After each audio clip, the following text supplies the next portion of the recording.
Many people assume the most dangerous spots at home are the stairs, the bathroom, or the kitchen. But the place that quietly tests your body every single day might be the first 3 feet inside your door. You stand on one foot to slip off a shoe while the other foot hunts for a slipper. Your hands are full of shopping bags, and the keys are still not down. The light is dim, and the floor already has shoes, bags, and a delivery box on it. You bend, you turn, you reach, you step over. Each motion is small, but they repeat every day. The Japanese genkan is not a magic design, and not every home is the same. But it gives us a useful question. Should the entryway be a place where things pile up, or a place where your body safely changes gears? Today, we look at 8 ideas inspired by the Japanese genkan. The goal is not to copy Japan. It is to reduce the unnecessary bending, one-foot balancing, dark searching, and stepping over clutter that come with coming home after 60. Many people take off their shoes standing on one foot. When you are younger, that is nothing. Later, balance, ankle strength, knee stability, and whether your hands are full all change how hard that motion is.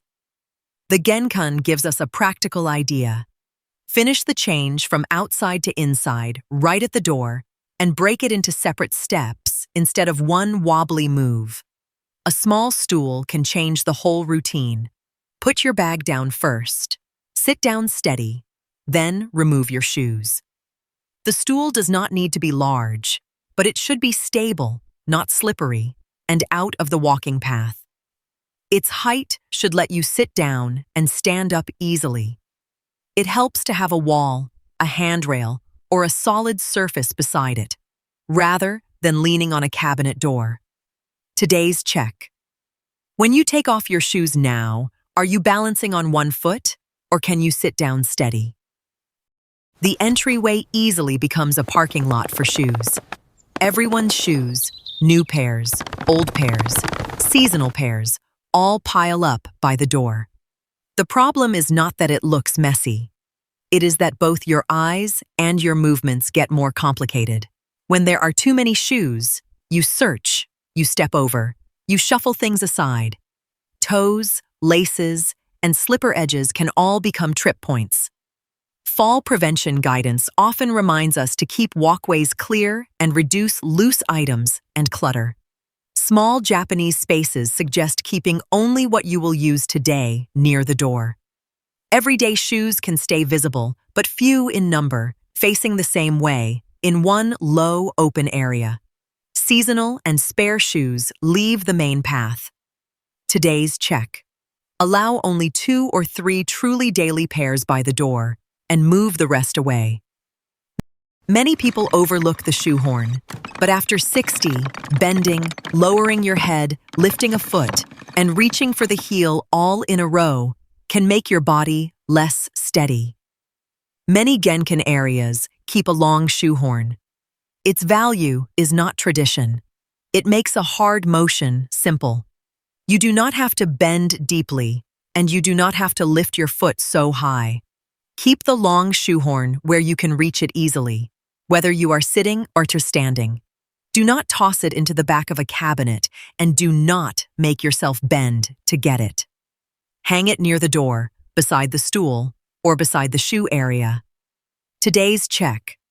When you put on your most worn shoes, do you have to bend a lot or wobble? If so, the shoehorn is in the wrong place. For many people, the first thing they do coming in is not change shoes. It is find somewhere to put things down. Keys on the table, glasses on the cabinet, mail on a chair, a medicine bag on the floor. The next morning, the search starts again. The entryway should have one landing place, not for looks, but to reduce searching and back and forth walking. A small tray, a hook, a shallow box, or wall storage all work.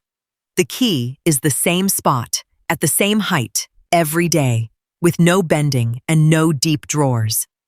Put this spot between waist and chest height so you can set things down even with a bag in your hand. Do not let important items scatter across the floor, a chair, a step, or a pile of shoes. Today's check. Do your keys, glasses, wallet, and mail each have a fixed landing place? Coming home gets messy because your hands hold too much. Shopping bags, a purse, a coat, and an umbrella all arrive at once, and you start making quick decisions. Where first? Shoes first or coat first? If hooks are too high, you lift your shoulder. If a basket is too low, you bend down. A better idea is a temporary drop zone near waist height. A stable surface, a hook, an open shelf, or a bench you can sit on and set things on. This is not a storage trick. It is about the order of movement. Set down the weight first, then change shoes. Put the wet umbrella and shopping bags in their fixed place first, then move inside. Fewer snap decisions mean fewer awkward body movements. Today's check. Can the heavy things in your hands reach waist height in one step? Many entryways look fine by day and turn risky at night. You come home late or step out early, and before the light is on, the shoes and the step are already underfoot. Lighting is a steady theme in home safety advice. The entryway does not need a harsh, bright lamp, but you need to see the floor, the step, the shoe edges, and the threshold. A low-motion light is more practical than feeling for a switch in the dark. Place the light so it reaches your feet, not just the wall. Make it bright enough to see the path, but not glaring. Keep cords out of the walkway. Today's check. Turn off the main light and walk from your living room to the door. Can you see every step? The entryway naturally collects things: delivery boxes, cleaning supplies, exercise gear, a spare umbrella, shopping bags, pet items. Each has a reason to stay, but together they narrow the path. For a younger person, one step over is nothing. After 60, stepping over, turning sideways, and going around are all extra movements. The most basic fall prevention idea is simple. Keep your walking route clear. The genkan reminds us of a sense of boundary.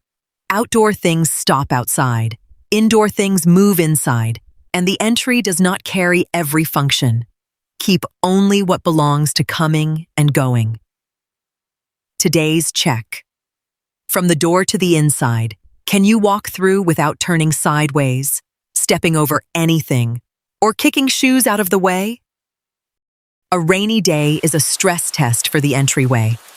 The umbrella drips, the soles are muddy, the shopping bags go on the floor, and the slippers get kicked aside. This is when you need a system, not a quick reaction. One Japanese-style idea is to separate the wet and dirty outside from the clean inside. The umbrella has a drip spot, wet shoes have a tray, shopping bags have a temporary surface, and slippers are not right in front of your shoes. Coming home becomes an order instead of a scramble. This is not about being fussy. It protects your floor, your path, and your rhythm of movement. Especially in winter, in rain, or with full hands, the less you have to sort out on the spot, the easier things stay. Today's check. When you come home in the rain, do the umbrella, wet shoes, bags, and keys each have a place? A good entryway is not a display area. It is a buffer zone. It lets you come from outside to inside without balancing on one foot, without bending to search, without fumbling in the dark, and without stepping over clutter. If you change only one thing, start with a stool and a clear path, because they change your movement right away. Tell me in the comments, what is the biggest problem at your entryway? Too many shoes, no place to sit, dim light, nowhere to set things, or a path that is too narrow? This is Japan Made Practical. We do not sell magic methods. We turn practical details from everyday life in Japan into small changes ordinary homes can use.